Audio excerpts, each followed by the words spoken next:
عالمگیر رحمۃ اللہ علیہ ایک بادشاہ تھے، نیک تھے، ٹوپیاں سی کے ہاتھ سے قرآن لکھ کے گزارا کرتے۔ ان کے دربار میں ایک نوٹنکی آتا تھا، ایک بہروپیہ آتا تھا، وہ مختلف بہروپ بدلتا۔ مثال دے رہا ہوں، کبھی کسی حکیم کے روپ میں آتا، کبھی کسان، کبھی تاجر، کبھی اور کسی روپ میں آتا، لیکن بادشاہ سلامت اس کو دیکھتے ہی پہچان لیتے۔ وہ کہتا میں نے نیا روپ بدلا ہے، آپ مجھے انعام دیں۔ تو بادشاہ کہتے، اورنگزیب کہتے کہ بھائی تمہیں میں ہمیشہ پہچان لیتا ہوں، لوگ پہچانتے تو نہیں لیکن میں تمہیں فوراً پہچان لیتا ہوں، میں کس بات کا انعام دوں؟ وہ بڑی کوشش کرتا، مختلف بھیس بدل بدل کے آتا، لیکن جب آتا بادشاہ فوراً پہچان لیتا۔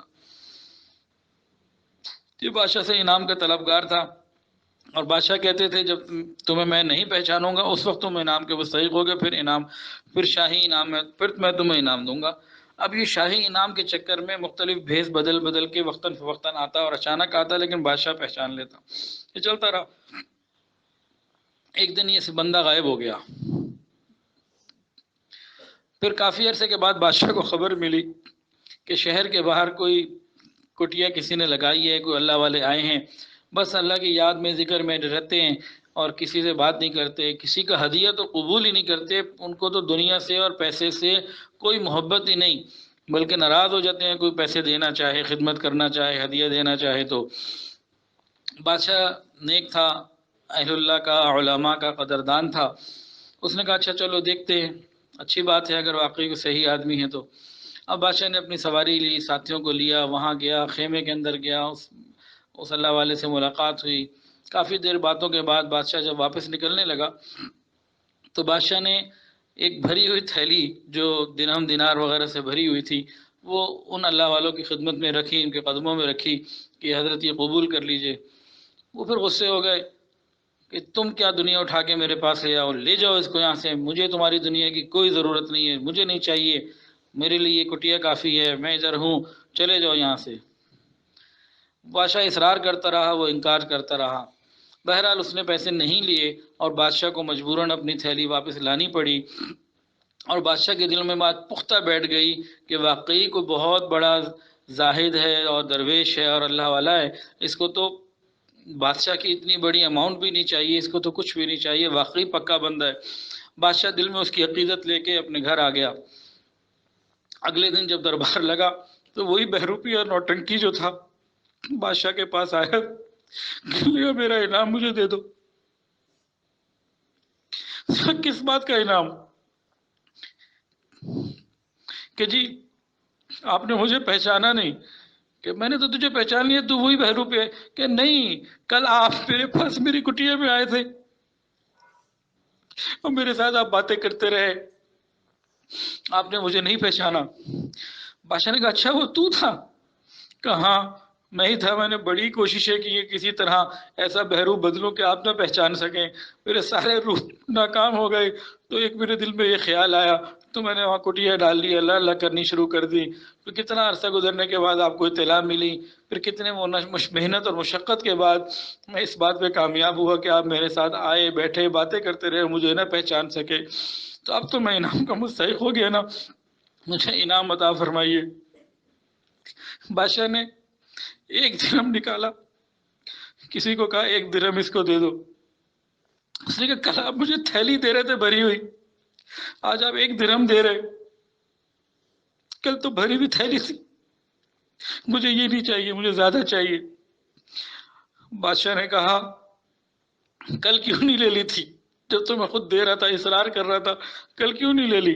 آج تو بس یہ لو اور جاؤ، تو کل لے لیتے۔ اس نے کہا بھی کل میرے دل میں خیال تو بہت آیا کہ پکڑ لوں، لے لوں، لیکن دوسرا خیال فوراً آ جاتا تھا، اس دوسرے خیال کی وجہ سے میں نے نہیں لی۔ بادشاہ نے پوچھا آخر وہ دوسرا کون سا خیال تھا جس کی وجہ سے تم نے اتنی بڑی تھیلی، اتنی بڑی دولت کو انکار کر دیا؟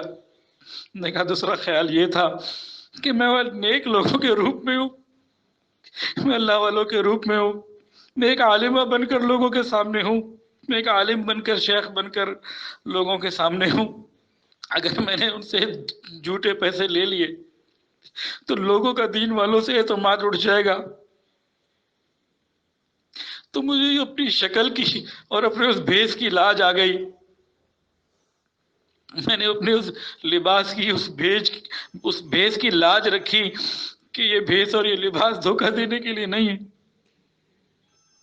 اس لیے میں نے وہ تھیلی نہ لی. تو دونوں واقعات آپ نے سن لیے ہیں. ٹھیک ہے آپ امام بخاری نہیں ہیں، میں بھی نہیں ہوں، لیکن بہرحال نوٹنکی بھی تو ہم نہیں ہیں. تو اپنی نسبت کی، دین کی نسبت کی لاج رکھنی ہے. اللہ اپنی رحمت فرمائے، ہمیں لاج رکھنے کی توفیق عطا فرمائے. اور لاج صرف انسانوں کے سامنے نہیں رکھنی، فرشتوں کے سامنے بھی رکھنی ہے. تنہائیوں کو پاکیزہ رکھنا ہے. ٹھیک ہے تنہائی میں آپ کے پاس کوئی نہ ہوگا، انٹرنیٹ بھی ہوگا، موبائل بھی ہوگا، وقت بھی ہوگا، لیکن وہاں کوئی انسان بے شک نہ ہو.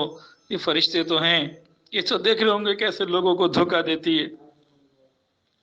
وہ تو دھوکے باز لکھ دیں گے، لوگ آپ کو کچھ بھی کہتے رہیں، اللہ کے ہاں تو لقب کچھ اور ہوگا. دھوکے باز ہوگا، ریاکار ہوگا، منافق ہوگا، پتہ نہیں کیا ہوگا. تو اللہ کے درباروں میں کیا نام لکھوانا ہے؟ ان فرشتوں کے جو دفتر ہیں، رجسٹر میں کیا لکھوانا ہے، اس کی فکر کرنی ہے. تو لاج رکھنی ہے دنیا میں بھی، اور یہ بھی اللہ سے مانگنا ہے، یا اللہ قیامت کے دن جب ہماری اپنے بڑوں سے ملاقات ہو تو شرمندگی نہ ہو. اللہ تعالیٰ آپ سب کو بے حد قبول فرمائے، اور ایک ایک حرف کے بدلے اللہ جنت کے اعلیٰ درجات عطا فرمائے، اور ہر قدم کے بدلے جو آپ کے یہاں آنے کے لیے اٹھتے ہیں اس کے بدلے آپ کو ہر قدم کے بدلے جہنم سے 10 خندقیں دور فرمائے اور اپنی رحمت کا معاملہ فرمائے. آخر دعوانا ان الحمد للہ رب العالمین.